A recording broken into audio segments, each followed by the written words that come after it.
willing to die for this shit. I'm ready to flip and end up in prison the rest of my life for this shit. So my mama ain't want me, she got an abortion, I end up surviving this shit. And if I want a son, I ain't got the money, I'd probably be robbing this shit. Don't know how much I cry for this shit. Said I'm willing to ride for this shit. You know murder's my hobby, inside of my closet's a bunch of dead bodies and shit. Nigga.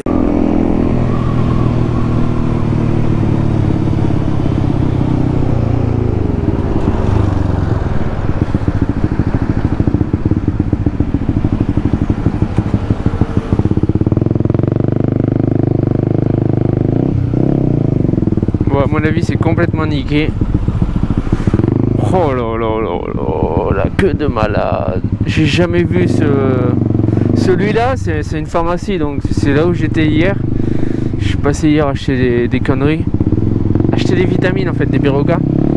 Et celui-là normalement il n'y a personne. C'est pour ça que je viens là. C'est perdu, il n'y a personne là. Laisse tomber, c'est un truc de malade. Ils sont pris d'assaut, les pharmacies, ils sont pris d'assaut. Je vais attendre 3-4 jours là. Ah, je vais voir là. Je suis peut-être allé à un. J'en connais un. Je connais où c'est vide d'habitude. Ça doit être plein là maintenant. Je vais aller faire la queue là. Bon, c'est vraiment la merde là. Hein. Franchement, ils ont fait un lockdown. Donc ils ferment la ville dimanche. Ils l'ont annoncé hier soir. Donc hier soir déjà je voulais passer à la pharmacie, c'était niqué, c'était plein, toutes les pharmacies étaient pleines, complètement pleines. J'ai été mettre de l'essence hier, j'ai été mettre de l'essence dans la voiture aussi, pour être sûr. L'essence, il n'y a pas trop de monde, ça va. Mais à mon avis, de toute façon les gens ils peuvent... Ce qui se passe en fait c'est que on peut pas partir de Magny, à partir de dimanche, t'es bloqué dans Magny en fait, dans l'agglomération. Bon c'est grand hein, c'est grand, mais le problème c'est que les gens ils ont peur là, donc ils vont chercher de la bouffe, Tous les fruits et légumes ils viennent de l'extérieur, donc il n'y en aura plus. Donc les gens ils se ruent sur les fruits et légumes, etc. Les marchés, là ça va être le bordel. Je devais partir au Japon hein. J'avais annulé mon voyage au Japon il y a 3 jours là, 2-3 jours. Je voulais partir quelque part aux Philippines, là je peux pas. Donc je vais rester 2 semaines chez moi. J'ai eu de la chance que jeudi j'étais en vacances en fait. Donc là demain je suis de repos, c'est le week-end. Et jeudi je devais être en vacances. Et là apparemment, là où je travaille, ils ferment pour 2 semaines. Donc je dois prendre quelques jours de vacances de plus. Ça me fait chier, mais bon, voilà. Donc on attend, on va voir ce qui se passe. Je vais aller au taf là, je vais voir ce qu'ils me disent. Mais ça va être la merde là, pendant 2 semaines à mon avis, pendant 1 mois. Donc ils ferment tout pendant 1 mois. Donc avec de la chance, le virus va s'éteindre, on va dire. Va pas se propager beaucoup. Mais le problème à Magny c'est qu'il y a 12 millions d'habitants. 12 millions d'habitants dans la ville. Donc c'est pas petit quoi, on va dire. Tu vois ce que je veux dire? Donc si ça se propage, ça peut faire beaucoup de dégâts. Donc on va voir comment ça se passe là. On va rester calme, on va rester à la maison tranquille. J'ai une trottinette électrique là qui arrive là.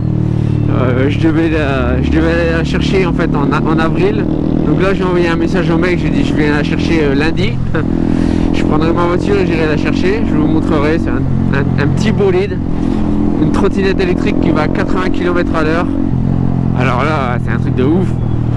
Donc je vais m'amuser un peu avec ça. Je vais voir, essayer de faire quelques sorties garage, histoire de visiter des garages ou des motos, des magasins de motos tu sais. Donc je vais voir quelques trucs que j'avais prévu de faire là, que j'avais pas eu le temps. Donc là je peux même pas aller en dehors de la ville, donc ça me fait chier. Mais bon, c'est pas grave hein. Vaut mieux ça à la rigueur, tu vois. Vaut mieux qu'on se fasse tous enfermés dans la ville plutôt qu'il y ait beaucoup de gens qui meurent en fait, tu vois, ou qui attrapent le virus. Donc vaut mieux que ce soit comme ça. Au moins on verra. Financièrement on est tous niqués hein. Bon, en France, à mon avis, ça a dû toucher aussi les gens, hein, je pense. Mais ici, financièrement, je vais être complètement niqué. Parce que avec si mon taf est ferme, en fait, j'ai pas d'argent. En fait. J'ai le minimum, on va dire. Donc, financièrement, ça va être niqué. J'ai essayé de vendre des casques, là. Donc, j'ai ma marque de casque. J'ai essayé d'en vendre, en fait. Il me sponsorise l'importeur de KYT. Kit. Il me sponsorise aux Philippines, donc il va me filer un casque gratuit là, mais j'ai essayé d'être un revendeur de casques en fait. Et le truc de bien aux Philippines, c'est que tu peux les acheter comme ça, tu sais. Tu les achètes et tu les revends. Bon, il y a un minimum à acheter par contre, mais c'est dans les 800 €, un truc comme ça. Donc faut que je leur parle. Et ce que j'aimerais bien faire, c'est de revendre des casques en ce moment. Genre, je les mets sur Facebook et ça se vend quoi en fait. C'est ça le truc de bien. Donc faire ça sur internet, rencontrer les gens ou envoyer par la poste. Voilà. Vendre des casques, un vendeur de casques. Donc on verra bien ce qui se passe. Hein. De toute façon, avec le temps, on peut que attendre là, rester tranquille à la maison, pas sortir beaucoup. À mon avis, je vais utiliser mon treadmill là à la maison, courir un peu, faire du sport, bien manger, dormir beaucoup, me faire. J'ai quelques vidéos à faire là, à mettre sur YouTube, à éditer. Je vais prendre mon temps, je vais tranquille, tu sais, vraiment tranquille. Dormir beaucoup parce que là j'ai pas dormi, donc je vais en profiter pour dormir beaucoup. Voilà, c'est la merde, il n'y a rien que tu peux faire dans ces cas-là, de toute façon, c'est mort. C'est mort.